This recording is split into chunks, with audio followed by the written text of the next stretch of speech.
So Ash, Health and Safety Manager here at Turfrey. Yeah, no, it's a great role. Really enjoying it, and obviously winning the overall award has been fantastic. Yeah, Safest Place to Work Awards, section winner, and finalist, and then overall award winner. Yeah, no, it's been an amazing accolade, and it's certainly opened a few more doors for us. It's actually made us probably look a little bit more inwardly on how we can do things a lot better. Yeah. With our maturity, as we've sort of touched on at the branches, and making sure that it's actually being embodied right throughout the whole company. So it's been a good journey to date. So what was the response? You know, when you found out that you were, first of all, a finalist in the Safest Place to Work Awards, and then I can still remember you guys coming on in the evening and winning the overall award for all the categories, and the speech that you guys gave, Brad, and talked about the business and the different things that you used health and safety for. What was the response in terms of the announcement around being a finalist? I mean, even that alone was pretty amazing. It was certainly very much a surprise. We knew we were doing things okay, and we knew we could continually improve on those. It was certainly came out of the blue. It was a great honour to be acknowledged amongst some great businesses, and that was the thing that we really looked at. There was a lot of great companies in each of the sectors. A great inclusion from Hawke's Bay companies, which was great. But no, it was fantastic, and just honestly, extremely surprised, extremely honoured. But just some recognition of the work we're putting and the delivery and the journey that we're going on. In terms of the type of work that Turfrey does here, in the Bay, and the types of contracts that you have. Yeah. Okay, so primarily a plumbing and roofing business. Roofing is probably our greatest profile of what we see. So it's, and again, primarily commercial. We're probably an 80% commercial roofing, 20% obviously residential. The plumbing component is probably a 60 commercial and 40% residential. As far as the split, it's probably 60 roofing to 40% plumbing. But across the group, the 4 branches that we've got, so there's Wellington, Palmerston North, ourselves here in Hawke's Bay where it started, and head office, and then also up in Hamilton. That's it. We work with a multitude of companies, so there's government departments, some of the largest construction companies in New Zealand, so Hawkins, down in Wellington, we've got Foster's up in Hamilton. Genco here in Hawke's Bay is probably one of our main clients, and again, we love working with the likes of those big companies. They give us a great profile, and we're actually able to learn off what they do also.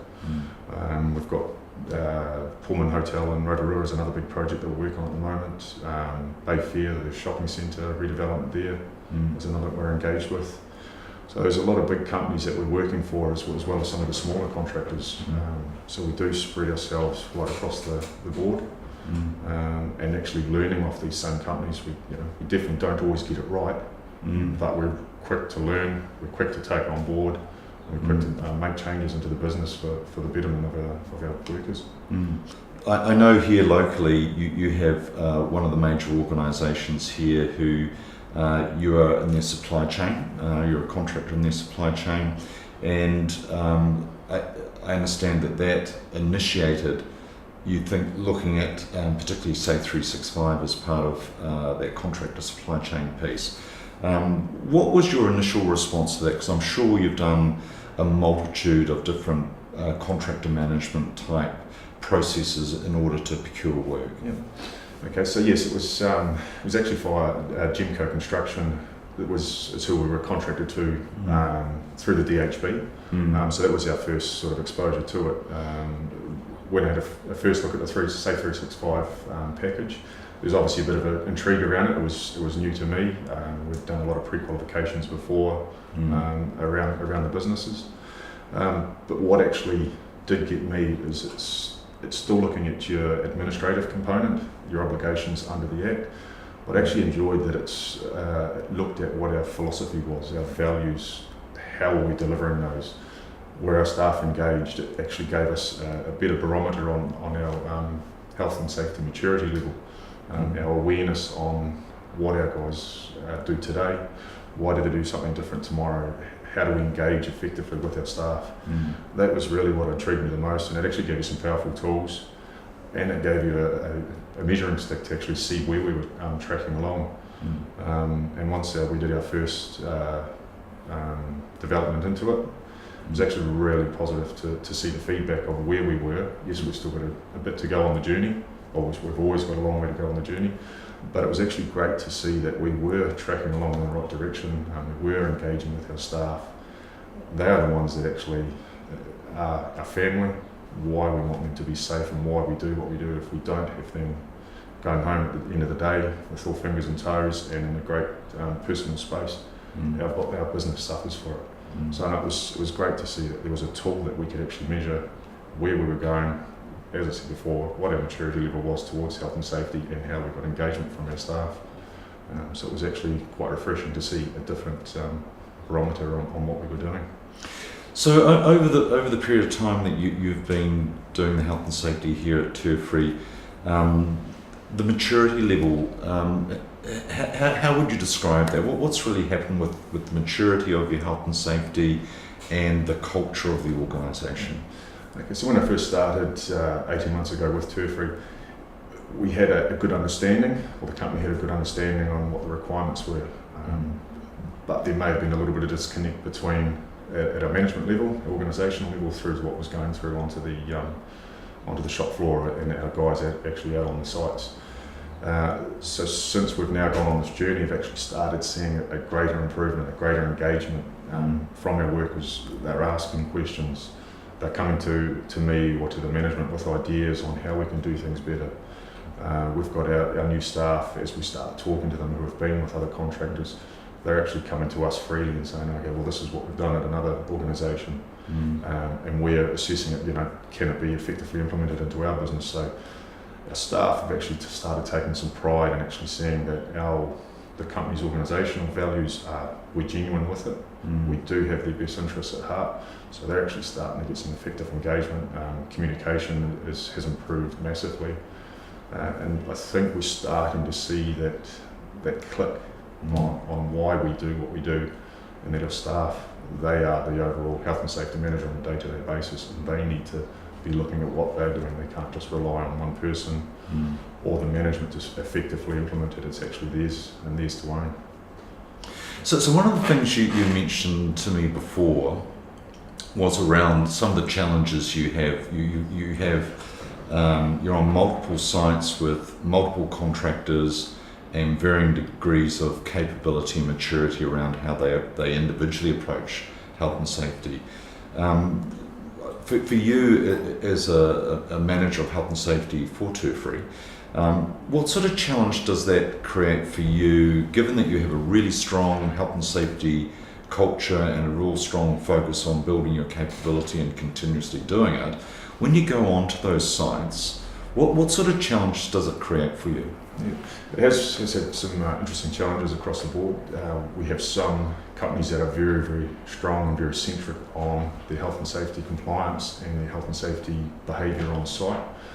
So it's great for us that when we are having a strong focus on it, but then we can go to other sites where there's obviously varying levels. Some may not be to where we would like it to be, and then we start seeing that on the odd occasion our workers maybe start softening down onto the expectations and the normalisation that they're experiencing. So it's that constant reaffirmation of trying to lift them up, that continuous improvement, trying to empower them to actually lead by example. It might not be our site that we're in control of. Yeah. It's actually getting our guys to realise, well, they can actually start setting a tone on a positive level, and start putting in good work practices and actually lifting the whole profile of the site and that safe engagement and safe work practices. So it does come across we do come across some instances where we are having to lead and we're not the lead contractor on site. But it's empowering for our guys to actually start seeing some impact and that they're having some good benefit and setting the tone on site. So yeah, it does pose a few interesting problems on the odd occasion, but we try and align ourselves with good businesses who've got safe work practices. We're all on the same page, we're all on the same journey. those are the companies that we're trying to align ourselves with all the way through.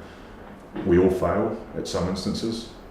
We all may have a momentary lapse, I guess, where we don't do something that we should do, but it's how we learn from it and how we actually embrace those contractors, whether they're key contractor or subcontractor, and what we can do to actually all go home safely. I mean, that's what it is at the end of the day.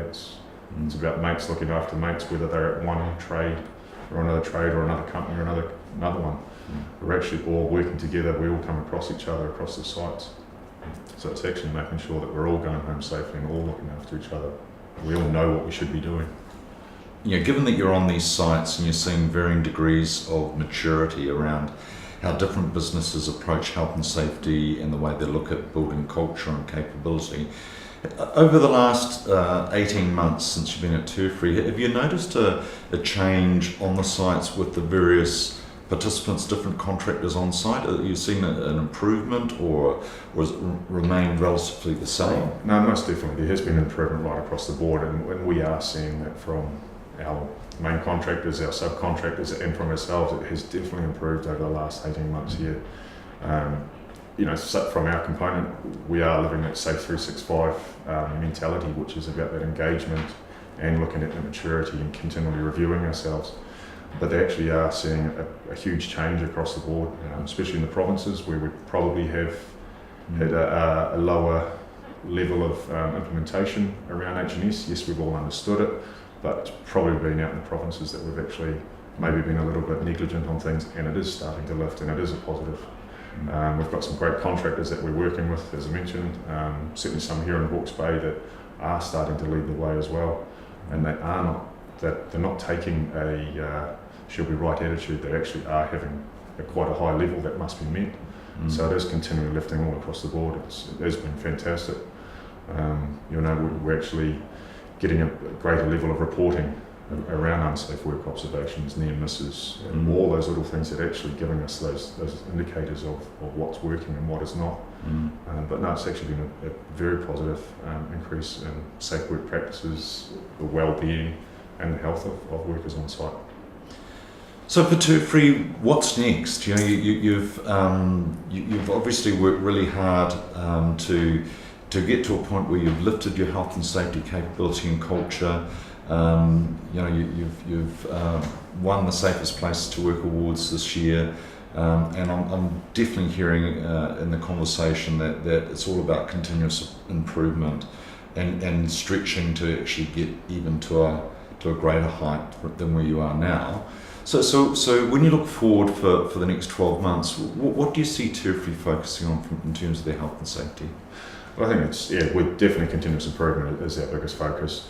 Mine is actually going to be probably getting around the branches a little bit more and actually lifting that awareness, lifting that maturity, giving them some ownership and responsibility around how they can set the tone and that behavioural change in the branches.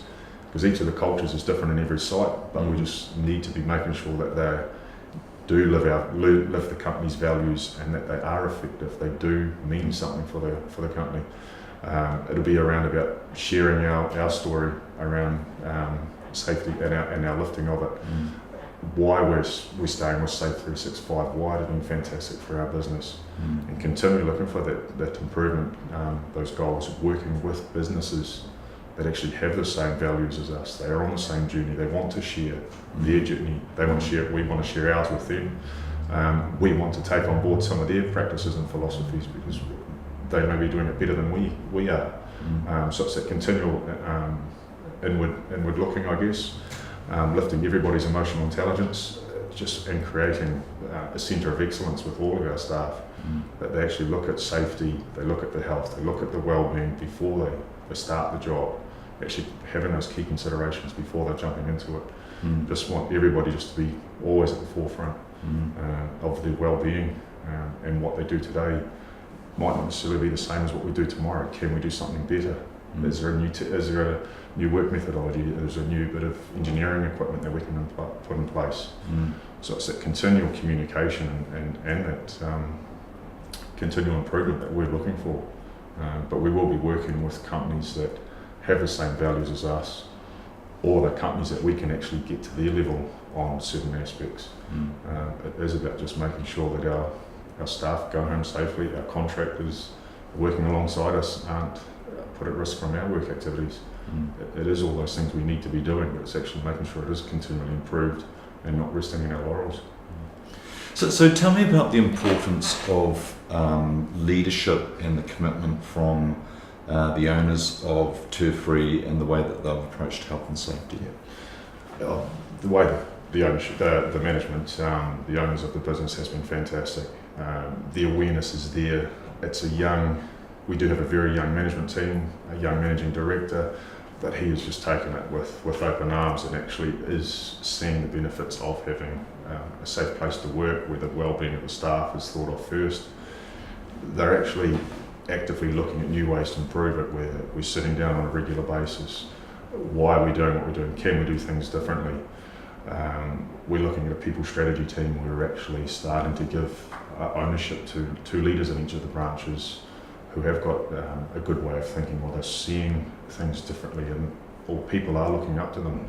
It's actually finding those people in the businesses that can lead by example. They've got that mana with everything, with the people they work with. We've got team leaders in certain branches with the roofing divisions or the plumbing divisions, and actually giving them some educational skills, some emotional intelligence, some tools that they actually are able to improve and actually lead their teams and why they do things.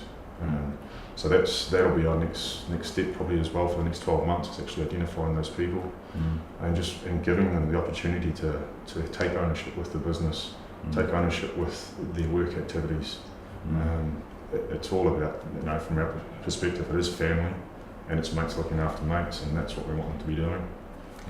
So Ash, congratulations, well done. I'm sure you've put a tremendous amount of effort into building on the capability here in terms of health and safety for Turfrey, and congratulations on winning the Safest Place to Work awards this year. Thanks very much, and Mark, it's been a fantastic journey working with 365.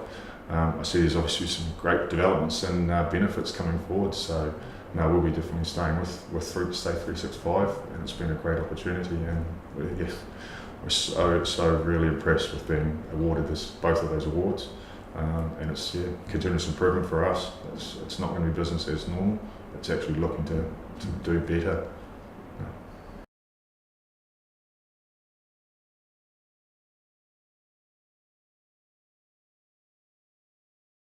Safe365, intelligent health and safety software for business.